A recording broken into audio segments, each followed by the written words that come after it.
salatu wassalamu ala rasulillah wa ala alihi wa sahbihi ajma'in. We begin in the name of Allah Azza wa Jal. All praise and glory be to Allah. May His finest peace and blessings be upon His Messenger Muhammad sallallahu alayhi wa sallam, and his family and his companions and all those who tread his path. We continue in Riyad-us-Saliheen to the next chapter now, in Kitab al-Adab, the chapter on interpersonal etiquette or interpersonal manners. And we said adab is different from akhlaq. Akhlaq is more broad, generally speaking, even though they could be interchangeable, whereas adab is usually referring to how you deal with other people. Whereas akhlaq is very broad. Akhlaq is just your demeanor, your character, your values, your ethical framework, everything. With Allah, with His creation, with people, with objects. But adab is usually used regarding how you deal with other people. So this section is Babu Wada'-us-Sahib ووصيته عند فراقه للسفر وغيره والدعاء له وطلب الدعاء منه. The chapter on bidding farewell to your companion, ووصيته, and giving him wasiyah. You know, wasiyah is advice, but wasiyah is more commonly used on farewell advice. That's why, you know, in Islamic law, when you're dividing people's estate after they die, there's always a discussion on wasiyah, right? That's the 1/3 of his estate that he advised on, gave you specific parting instructions on what he gets to bequest, give away as a gift, then up to a 1/3, and then the 2/3 follow the estate distribution of the Sharia, of course. That's been predetermined. So parting advice is the word we want to get to here.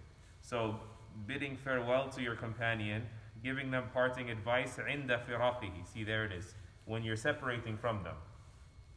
للسفر, for travel, one of you is going on a journey.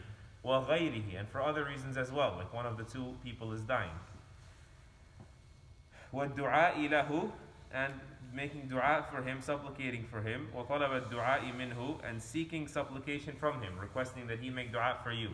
All of these manners are the manners of companionship, the manners of friendship, the manners of association with people. And he begins, rahimahullah, with the ayat on wasiyah. Because, you know, farewell advice, what's the idea here? There's a great wisdom in our sharia emphasizing the importance of giving advice at times of separation, parting advice. What's that wisdom? It's remembered, right? Just naturally speaking. Usually when you have a point of separation, like travel, it's a more remembered moment, it's a more emotional moment. And even separation, even without emotions, the last thing that's said is usually a thing that's most remembered, right? That's why even like in meetings, right? They come full circle at the end and they say actionables, right? Like, so that all of the hour-long talking isn't lost, right? That is the great wisdom in that. And of course, parting advice when your relationship is about to end, when someone's about to die, I don't want to say, but it is imaginable that the worst person in the world that does not recognize manners with anyone or rights of anyone will still have this corner in his life he doesn't want to violate, because that was my dad's dying advice. My dad's dying wish was, treat my sisters well, right? It's different. Parting advice is different. And this whole chapter is about that, emphasizing the importance of that. And he begins with the ayat. In Surah Al-Baqarah, when Allah Azza wa Jal says, وَوَصَّى بِهَا إِبْرَاهِيمُ بَنِيهِ وَيَعْقُوبُ يَا بَنِيَّ إِنَّ اللَّهَ اصْطَفَى لَكُمُ الدِّينَ فَلَا تَمُوتُنَّ إِلَّا وَأَنْتُمْ مُسْلِمُونَ. And this statement of submission to Allah, the most important statement in the universe, submit to Allah alone, وَصَّى بِهَا إِبْرَاهِيمُ بَنِيهِ. Ibrahim alayhi salam made it his parting advice to his two sons, right? Ismail and Ishaq. وَيَعْقُوب, and Ya'qub as well gave this advice as parting advice to his family. That إِنَّ اللَّهَ اصْطَفَى لَكُمُ الدِّينَ. He made sure to stress at the end so that it's not blurred, it's not lost in the mix, that Allah has chosen your religion. Allah has chosen your religion. You know, it's not like what religion works for you, what religion you choose. Many times, subhanAllah, even nowadays, right? We think that we have the freedom to choose what works for us, right? Doesn't really matter the details. This one works for me, that one doesn't work for me. Allah has chosen your religion. Close that door, he's telling them. وَلَا تَمُوتُنَّ, and do not die, do not get caught dead literally, except as Muslims, except as those who submit to Allah. The very next verse is the wasiyah of Yaqub himself.